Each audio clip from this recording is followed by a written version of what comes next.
Assalamualaikum warahmatullahi wabarakatuh. Selamat malam Ibu Endah. Di sini saya akan menceritakan tentang seorang sahabat Rasulullah SAW, tentang ketakwaannya pada zaman tersebut. Guna memenuhi tugas agama, membuat video yang berupa tentang ketakwaan, kisah para nabi ataupun kisah para sahabat nabi.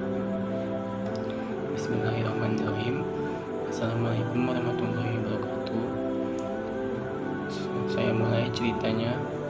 Dimulai dari pada suatu hari, Khalifah Utsman radhiyallahu anhu memanggil lelaki itu. Sang Khalifah meminta kesediaan dia untuk memegang jabatan sebagai seorang hakim. Namun, lelaki itu menolak dengan halus tapi tegas. "Apakah engkau tak mau menaati perintahku?" tanya Khalifah. Beliau menjawab, "Sama sekali tidak. Hanya saja yang telah mendengar bahwa para hakim itu ada 3 macam. Yang pertama, hakim yang mengadili tanpa ilmu, maka ia dalam neraka. Kedua, hakim yang mengadili berdasarkan nafsu, maka ia juga dalam neraka. Dan ketiga, hakim yang berijtihad sedang hasil ijtihadnya benar, maka ia dalam keadaan berimbang, tidak berdosa tapi tidak pula beroleh pahala. Dan saya atas nama Allah memohon kepada Anda agar dibebaskan dari jabatan itu," terang Abdullah bin Umar bin Khattab, lelaki itu. Khalifah Utsman paham betul kadar ketakwaan orang di hadapannya. Di mata masyarakat, nama Abdullah ibnu Umar sangat dikenal sebagai sosok yang takwa dan pengikut perilaku Rasulullah yang amat baik. Khalifah sadar akan ketajaman mata hati orang-orang bertakwa yang kerap mementingkan kehidupan akhirat daripada dunia. Dengan berat hati, Khalifah menerima keengganan Ibnu Umar yang menyandang pangkat hakim. Akan tetapi, penerimaan tersebut disertai dengan syarat agar Ibnu Umar berjanji tidak akan bercerita pada siapapun mengenai keputusan itu. Ibnu Umar setuju dan peristiwa itu pun hanya diketahui oleh mereka berdua, disaksikan oleh Allah Sang Pencipta.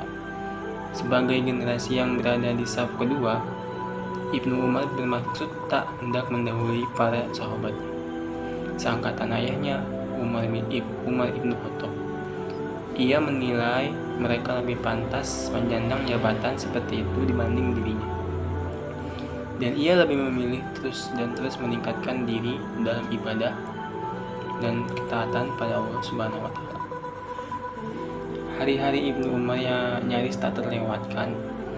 Qiyamul Lail yang ia isi dengan salat dan berzikir, membaca Al-Quran serta merenungkan makna ayat-ayatnya, baik qauliyah maupun kauniyah, membaca ayat-ayat peringatan dan keadaan pada yaumul hisab, pastilah air matanya mengacur. Mirip dengan ayahnya yang reaksinya demikian dalam menghayati ayat-ayat tentang kehidupan akhirat. Bukan hanya dikenal sebagai sosok yang rajin beribadah dan tawadu, Ibnu Umar semasa hidupnya hingga dikaruniai umur panjang, lebih dari 80 tahun, orang-orang fakir miskin mengenalnya sebagai orang yang sangat dermawan. Meski dimudahkan rezekinya oleh Allah Subhanahu wa Ta'ala, Ibnu Umar tidaklah termasuk tipe orang yang mau memamerkan apa yang bisa dinilai orang lain sebagai kesombongan. Ini bisa disaksikan kebiasaan Ibnu Umar mengenakan pakaian sederhana. Dari sekian banyak sahabat radhiyallahu anhu sallallahu alaihi wasallam, dari sekian banyak sahabat Rasulullah sallallahu alaihi wasallam, segelintir diantaranya diberkahi panjang usia. Ibnu Umar yang usianya lebih rata-rata sahabat seangkatannya itu melampaui masa hingga zaman Khulafaus Syarifin berlanjut ke masa Khilafi Bani Umayyah. Saat itu peradaban Islam kian menuju puncaknya. Harta benda melimpah, istana-istana, masjid-masjid, pusat-pusat kajian Islam serta kantong-kantong ekonomi tumbuh dengan pesatnya. Namun Ibnu Umar tak silau oleh kelihatan nikmat dunia. Ia tetap tak pernah absen melakukan qiyamul lail. Lebih-lebih bila Ramadan tiba, sepanjang hari ia habiskan waktunya buat mendekatkan diri padanya. Yang dimaksud mendekatkan diri padanya itu pada Allah Subhanahu wa Ta'ala.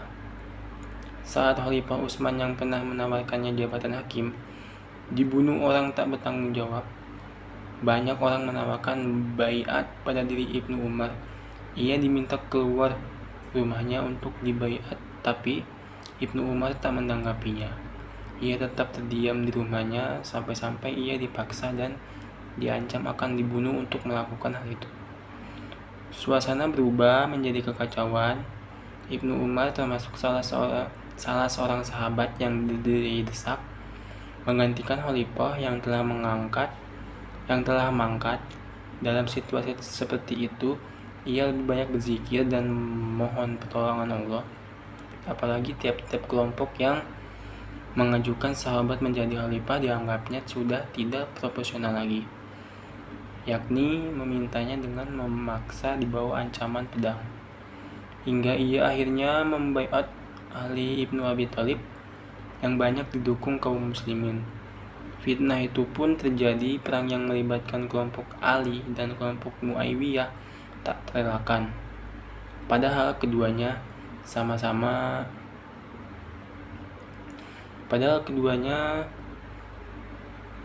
pasukan Islam. Ibnu Umar adalah tipe sahabat yang sangat tak tega membunuh orang yang berikrar La ilaha illallah Muhammadur Rasulullah. Masa tuanya yang ia saksikan adalah perubahan khasiat zaman di saat kaum muslimin diambang puncak kejayaan Bani Umayyah. Harta melimpah ruah, segala keinginan duniawi mudah didapatkan. Ibnu Umar kian mengencangkan spirit ibadahnya.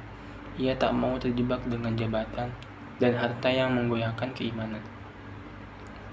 Ibnu Umar telah meninggalkan dunia dengan istiqomah. Ibnu Umar telah meninggal dunia, dan dalam keutamaan tak ubahnya ia dengan Umar. Nah, jadi dari kisah Ibnu Umar ini, dia adalah seorang sahabat Rasulullah yang sama sekali tidak gila dengan jabatan, baik dia itu ditunjuk oleh para masyarakat di sekitarnya menjadi seorang hakim, tetapi beliau menolaknya karena ketakwaan beliau terhadap Allah Subhanahu wa Ta'ala yang begitu besar, sehingga beliau pun pada saat bulan Ramadan menghabiskan waktunya di dalam rumah untuk mendekatkan diri kepada Allah Subhanahu wa Ta'ala. Ibnu Umar termasuk salah seorang sahabat yang mempunyai ketakwaan yang benar-benar sangat-sangat tinggi, di mana setiap kali ia membaca kitab-kitab, surat-surat ataupun baca-bacaan yang lainnya selalu berderai air mata karena saking kecintaannya dia terhadap Allah Subhanahu wa Ta'ala, saking dia bertakwa terhadap Allah Subhanahu wa Ta'ala, dia rela menolak menjadi seorang hakim, baik ditunjuk ataupun merasa dirinya tidak pantas menjadi seorang hakim karena masih banyak yang lebih pantas dari dirinya. Begitupun dia ketika mempunyai beberapa harta, tapi dia tidak menyombongkan harta tersebut, malah dia lebih mementingkan dirinya untuk bertakwa kepada Allah Subhanahu wa Ta'ala. Sekian kisah dari sahabat Rasulullah SAW yang bernama Ibnu Umar. Kurang lebihnya mohon maaf. Saya Muslimin dari kelas K221 MNR mengucapkan terima kasih Ibu untuk pengumpulan tugasnya. Nanti saya akan upload linknya di YouTube dan saya akan kirim. Terima kasih. Wabillahi taufiq wal hidayah. Wassalamualaikum warahmatullahi wabarakatuh.